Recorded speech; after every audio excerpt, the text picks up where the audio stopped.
Hello students, आज આપણે standard 7 Gujarati મીડિયમમાં સબ્જેક્ટ ઇંગ્લિશમાં યુનિટ 1 વિની સ્માઇલ તેની અંદર આવેલ activity 5 smile in the mirror અંદરનું હાસ્ય તે સ્ટોરી છે તે સ્ટોરી આપણે શીખીશું। વિદ્યાર્થી મિત્રો, બુકની અંદર તમારે પેજ નંબર 5 પર એક્ટિવિટી 5 આપેલી છે, તેની અંદર એક ગર્લની સ્ટોરી આપેલી છે, એટલે કે બાળકની એટલે કે બાળકી છે તેની એક સ્ટોરી આપેલી છે જે તમને અહીંયા સમજાવું છું। સ્ટોરીનું નામ છે સ્માઇલ ઇન ધ મિરર, એટલે કે અરીસાની અંદરનું હાસ્ય। ઇટ વોઝ 11th એપ્રિલ 2011, એટલે કે તે 11 એપ્રિલ 2011નો દિવસ હતો।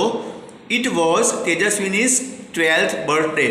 અહીંયા એપોસ્ટ્રોફી એસ છે એનો અર્થ થાય છે નો ની નું ના, એટલે કે તે તેજસ્વીનીનો 12મો જન્મદિવસ હતો।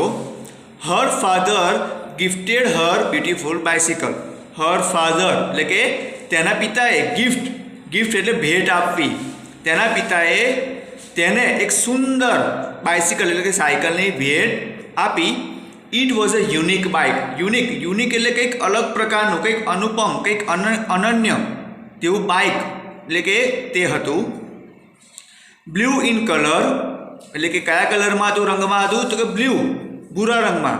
અ સોફ્ટ સીટ એટલે કે બાઇક જે આપણી સાયકલ છે અને સીટ આવે છે તે સોફ્ટ એટલે કે નરમ હતી। અ લિટલ બેલ એટલે કે એક નાનો બેલ હતો। અ રિયર વ્યૂ મિરર એટલે કે તમે અહીં જોઈ શકો છો, રિયર એટલે પાછળની બાજુ જે દેખાય ને, તો કે તમને ખબર છે કે આપણે સાયકલ ચલાવતા હોય અથવા બાઇક પર તમે બેઠા હશો તો આગળ એક અરીસો હશે, તે શું કેમ હોય છે તો કે પાછળનું દ્રશ્ય જોવા માટે કે પાછળ કોઈ વાહન આવે છે કે નહીં તે દ્રશ્ય જોવા માટે આ રિયર વ્યૂ મિરરનો ઉપયોગ થાય છે। આગળ છે વેન તેજસ્વીની સો હર બાઇસિકલ। જો સો સી એટલે જોવું, સીનું ભૂતકાળનું રૂપ અહીંયા સો આપેલું છે। વેન એટલે કે જ્યારે તેજસ્વીની તેની સાયકલને જુએ છે, સી સેડ એટલે કે તે બોલે છે વાવ। She felt proud. જો ફીલ ફીલ અનુભવવું, તેનું ભૂતકાળનું રૂપ ફેલ્ટ આપેલું છે, અને પ્રાઉડ એટલે ગર્વ એટલે કે તેને તે ગર્વ અનુભવે છે। C plays Har foot on left pedal. Plays એટલે મૂકવો, તમને ખબર છે સાયકલનું જે પેડલ હોય છે બરાબર છે, તો તેણે શું કર્યું, ડાબી બાજુના પેડલ પર તેણે તેનો ફૂટ એટલે પગ મૂક્યો। એન્ડ યેલ્ડ એટલે ચીસ પાડવી, અને ચીસ પાડી। હિયર આઈ ગો એટલે કે હું અહીં ચાલી એમ। She move faster and faster. Move એટલે આગળ જવું બરાબર, ચાલ કરવી, તે ઝડપથી આગળ વધે છે। She went to the river bank. Went ગોનું ભૂતકાળનું રૂપ વેન્ટ થાય છે અહીંયા જુઓ, ને રિવર બેંક એટલે કે નદી કિનારો, તો કે તે નદી કિનારે જાય છે। C enjoyed riding the bicycle on the rough path. Enjoy એટલે મજા માણવી, રાઇડ એટલે સવારી કરવી, અને પછી શું છે રફ પાથ એટલે કેવો છે તો કે ભાઈ ખરબચડો રસ્તો હોય, કાચો રસ્તો હોય, તો કે આ એક ખરબચડા રસ્તા પર, કાચા રસ્તા પર તે સાયકલની સવારી કરવાની મજા માણી રહી હતી। કેમ અહીંયા રહી, આપણે કહ્યું ચાલુ વસ્તુ કહ્યું તો કે આઈએનજી છે એટલા માટે આપણે જે એ ક્રિયા એ ટાઈમે ચાલુ હતી તેવું દર્શાવાય છે। આગળ છે she was riding at her top speed એટલે કે છેલ્લી સ્પીડ। તમને ખબર છે કે એકદમ તમે જોરથી પેડલ મારીને બાઇક જવા દો એટલે ફૂલ ફાસ્ટ બાઇક જાય બરાબર છે, અથવા સાયકલ જાય, તો કે ભાઈ તે છેલ્લી સ્પીડે સાયકલની સવારી કરી રહી હતી। Then she notice a red button near the bell.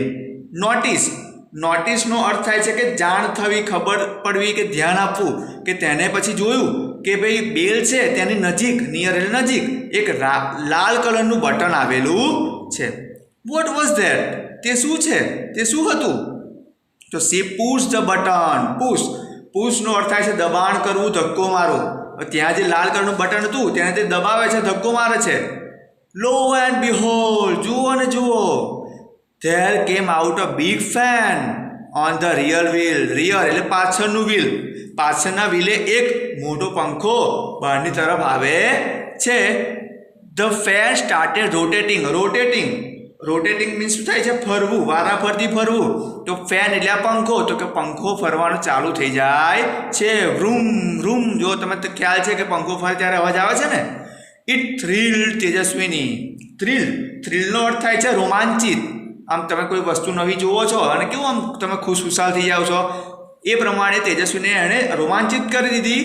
C pedal the bicycle with full strength એટલે તાકાત. તેનામાં જેટલી તાકાત હતી તે તાકાતે તે શું કરે છે? બાઇસિકલને એટલે કે સાયકલને પેડલ મારે છે. એન્ડ વોટ અ મિરેકલ એટલે ચમત્કાર. અને શું ચમત્કાર થયો? ધ બાઇક ફ્રન્ટ, આપણે જોયું કે આ રિયર એટલે પાછળનું, અને ફ્રન્ટ વ્હીલ એટલે આગળનું વ્હીલ. તો કે ભાઈ જુઓ તો બાઇક્સ ફ્રન્ટ વ્હીલ રોઝ આ શું છે? રાઇઝ એટલે ઉગવું, ઉપર ઉઠવું, તેનું ભૂતકાળનું રૂપ રોઝ છે. તો કે the bikes front wheel rose from the ground એટલે મેદાનનો એરિયા, આપણે જે જમીનનો એરિયા છે તે. તો કે તેના બાઇકનું આગળનું વ્હીલ એ મેદાન એટલે કે જમીન પરથી આમ ઊંચું થાય છે. And then the rear one, અને પાછળનું પણ, અને પછી પાછળનું પણ ઊંચું થાય છે. એટલે કે એણે જે પંખો છે બરાબર, એને ફૂલ સ્ટ્રેન્થથી પેડલ માર્યું ને તો આખી બાઇસિકલ એ હવામાં ઉડે છે. ધ બાઇક વોઝ ફ્લાઇંગ નાવ. જોયું કે હવે સાયકલ ઉડી રહી હતી. C pedal faster and the bicycle vent up. એટલે શું કહે છે? જે જોરથી પોતાની તાકાતથી જલ્દી ને જલ્દી પેડલ મારે છે અને તેની સાયકલ ગોળનું એટલે વેન્ટ અપ એટલે ઉપરની ઉપર જાય છે. 3, 4, 5, 50 મીટર્સ એટલે કે 3, 4, 5, 50 મીટર ઊંચી તે હવામાં સાયકલ એ ઉડે છે. સી વોઝ થ્રિલ, તે બહુ રોમાંચિત થઈ જાય. તમે જો અહીંયા એક દ્રશ્ય આપેલું છે, જોયું છે? જો સાયકલ હવામાં ઉડે છે અને તે નીચે બધા દ્રશ્યો જોવે છે ને. Now she was flying. Now હવે તે ઉડી રહી છે. ઓવર ધ રિવર એટલે કે નદીની ઉપરની બાજુથી. હવે જો તમને થાય ઉપર એટલે તો ઓન થાય, પણ જો કોઈ પણ વસ્તુને અડકીને કોઈ વસ્તુ ઉપર મૂકેલી હોય ને, જ્યારે કે અહીંયા તમે જુઓ છો બેન્ચીસ ઉપર અહીંયા બુક છે તે અડકેલી છે એટલે ઓન થાય. અને કોઈ વસ્તુ અડક્યા વગર જ્યારે ઉપરથી પસાર થાય છે ત્યારે એનો ઓવરનો યુઝ થાય છે. ઓવર ધ રિવર એટલે કે રિવર નદીની ઉપરથી. સી લુક ડાઉન એટલે તે નીચે જુએ છે. Oh is that a kite in the river એટલે કે શું તે રિવર એટલે નદી અને કાઇટ એટલે પતંગ. તો કે શું એ નદીમાં પતંગ છે કે? ઇટ વોઝ અ બોટ એટલે હોડી. તો કે તે શું હતી? હોડી હતી. C turn the handle toward Har wheel. Turn એટલે વાળવું, અને હેન્ડલ એટલે કે તમે જે બાઇસિકલ હોય છે બરાબર, આપણે સ્ટીયરિંગ કહીએ છીએ, અને ટુવર્ડ્સ એટલે ની તરફ એટલે કે તે તેનું હેન્ડલ બરાબર છે તે આપણે જે કહીએ છીએ તે તેના વિલેજની તરફ, તેના ગામની તરફ વાળે છે. સી સો હર સ્કૂલ. એટલે કે તેણે તેની સ્કૂલ જોઈ હતી અને શું કહે છે? Oh no there are so many leaves of trees on the roof. અરે અને પછી એ ગામ તરફ જાય છે ને તેની સ્કૂલ જોવે છે ત્યારે તેને ઉપરથી તો શું દેખાય? એની અગાસી જ દેખાય ને બરાબર, ટેરેસ કહીએ આપણે. રૂફ એટલે છત. તો એણે ઉપરથી જોયું અને દેખાય છે કે અરે મારા જે સ્કૂલ છે એની છત પર તો ઘણા બધા વૃક્ષના પાંદડાઓ પડ્યા છે. I will clean them tomorrow એટલે હું તેને આવતીકાલે સાફ કરી દઈશ, ચોખ્ખા કરી દઈશ. આખું એટલે મીન્સ કે અગાસીને વાળીને ચોખ્ખી કરવાની વાત કરે છે અહીંયા. સી થોટ થિંકનું થોટ થયું. તેણે વિચાર્યું. Vote else food C from there એટલે કે તમે અહીંયા જુઓ છો પ્રશ્ન પૂછેલો છે કે હવે એણે આ તો વસ્તુ જોઈ, એના સિવાય બીજી કઈ વસ્તુ એને દેખાઈ હશે? તો તમને ખબર છે કે નદી પર મીન્સ કે નદી તેને દેખાઈ બરાબર છે, પછી એને સ્કૂલ દેખાઈ, પછી કદાચ ગામની અંદર તળાવ પોન્ડ હોય તે પણ તેને દેખાઈ શકે છે, પછી પ્લેગ્રાઉન્ડ હોય તે પણ તેને દેખાઈ શકે છે બરાબર. એવી કઈ વસ્તુઓ છે તમારે વિચારીને અહીંયા લખવાની છે. આગળ છે પાર્ટ 2 એટલે પાર્ટ 1 હતો, હવે છે પાર્ટ 2. હવે જો અહીંયા પાર્ટ 2 છે એટલે આપણે આગળ જોઈએ પાર્ટ 1 હતું અને આ છે part 2. Now she was over the farms and field. Over મેં તમને હમણાં સમજાવ્યું એમ કે કોઈ વસ્તુની ઉપરથી જાય અડક્યા વગર તેને અહીંયા ઓવરનો અર્થ ઓવર શબ્દ લેવામાં આવે છે. કે અહીંયા ફાર્મ એટલે તમને ખ્યાલ છે જ કે ફાર્મ એટલે ખેતર, અને ફિલ્ડ એટલે ક્ષેત્ર. ખેતરના જે બધા ક્ષેત્ર એટલે નીચેની બધી જગ્યાઓ હોય છે ખેતરની તે. હવે તે ખેતર અને તેના ક્ષેત્રો ઉપરથી પસાર થાય છે. ગ્રીન ફિલ્ડ, ગ્રીન એટલે લીલું અને ફિલ્ડ એટલે ક્ષેત્ર, તો કે લીલા ક્ષેત્રો પરથી તે પસાર થાય છે. She was enjoying the beautiful view. તે એક સુંદર નજારાની મજા માણી રહી હતી. And then she notice a flock of birds on her way. અને પછી તેણે નોટિસ કરવું, બરાબર છે, એટલે કે જોયું કે ભાઈ એક ફ્લોક એટલે શું થાય છે? ટોળું, બર્ડ્સ, બરાબર છે. એટલે તમને ખ્યાલ છે, તમે આકાશમાં અમુક ટાઈમે જુઓ તો બધા પક્ષીઓ છે સાથે ટોળામાં જાય છે ને, તો એ પક્ષીઓનું ટોળું એ તેની તરફ, તેના રસ્તા તરફ આવી રહ્યું હતું.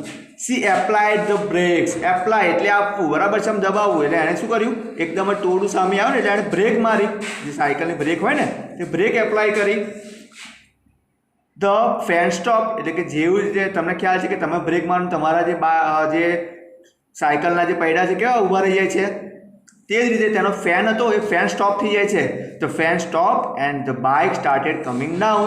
એટલે કે ફેન હતો એ સ્ટોપ થઈ ગયો અને તમને ખ્યાલ છે પંખો બંધ થઈ જાય એટલે તેનું ઉડવાનું કાર્ય પણ બંધ થઈ જાય, સ્ટોપ થઈ જાય. તો તરત જ તેની બાઇક એ નીચેની તરફ આવવાની શરૂ કરી દે છે. તેજસ્વીની ક્લોઝ હર આઈઝ. તેજસ્વીની શું કરે છે? તેની આંખો બંધ કરી દે છે. એન્ડ હેલ્ડ એટલે હોલ્ડનું ભૂતકાળનું રૂપ અહીંયા હેલ્ડ આપેલું છે. અને હેન્ડલ આપણે સ્ટેરિંગની વાત કરી તે તેના સ્ટેરિંગને ટાઇટલી એટલે જોરથી પકડી લે છે. બટ વિધિન એટલે થોડાક જ સેકન્ડમાં, થોડીક ક્ષણોમાં ધડામ, એનો અર્થ ખબર છે? ધડામ એટલે આમ અમુક વસ્તુ કેવું નીચે પડે ને અવાજ આવે છે. C cried out. તે એકદમ જ રડી ઉઠી. ઓ મા, એમ કેવું આમ તમે નીચે પડે ને કેવા રડો છો એ રીતે તરત જ રડી ઉઠી શકે છે. ઓ મા. C open her eyes. પછી એની આંખો ખોલે છે અને જુએ છે. ઓ માય ગોડ, અરે ભગવાન. It was a dream. એટલે આ શું હતું? આ ખરેખર વસ્તુ હતી ને, આ તો એનું સ્વપ્ન હતું. ડ્રીમ એટલે સ્વપ્ન. She got up. તે ઉઠે છે. Wash her face. તેનો ફેસ ધુએ છે. And look into the mirror. અને પછી તે શું કરે છે? અરીસામાં જુએ છે. It was a dream. એટલે શું હતું? It was a dream this time. એટલે શું કે છે? આ સમય તો આ મારું શું હતું? સ્વપ્ન હતું. પણ it was not be a dream for ever. તે હંમેશ માટે સ્વપ્ન રહેશે નહીં. ફોર એવર, હંમેશ માટે નહીં, એમ બરાબર છે. સી પ્રોમિસ હર સેલ્ફ. તેણે પોતાની જાતને પ્રોમિસ કરી. I will make a bike like this. એટલે કે હું લાઈક ધીસ એટલે આ પ્રમાણેની બાઇક હું બનાવીશ. And fly over my village. અને હું મારા ગામ ઉપરથી ઉડીશ. She smile at herself in the mirror. એટલે પેલું એને એકદમ જ કેવું કે હું ખરેખર આવું ઉડાડીશ, બાઇસિકલ ઉડાડું છું. અને પછી આમ નીચે પડીને અને જે રડતાની સાથે જ આમ અવાજ આવે ઓ માં, એ સાંભળી બધું યાદ કરી અને હરીસામાં જોઈને હસી પડે છે. હવે વિદ્યાર્થી મિત્રો, આ તમે જે લેસન શીખ્યા, સ્ટોરી જોઈ, તેની અંદર એક નવા ન્યૂ વર્ડ્સ પણ તમે જોયા હશે. તે ન્યૂ વર્ડ્સને પણ હું તમને તેનો એક પીક મોકલીશ, જે તમારે નોટની અંદર 3 વખત લખી અને તૈયાર કરવાના છે. Thank you.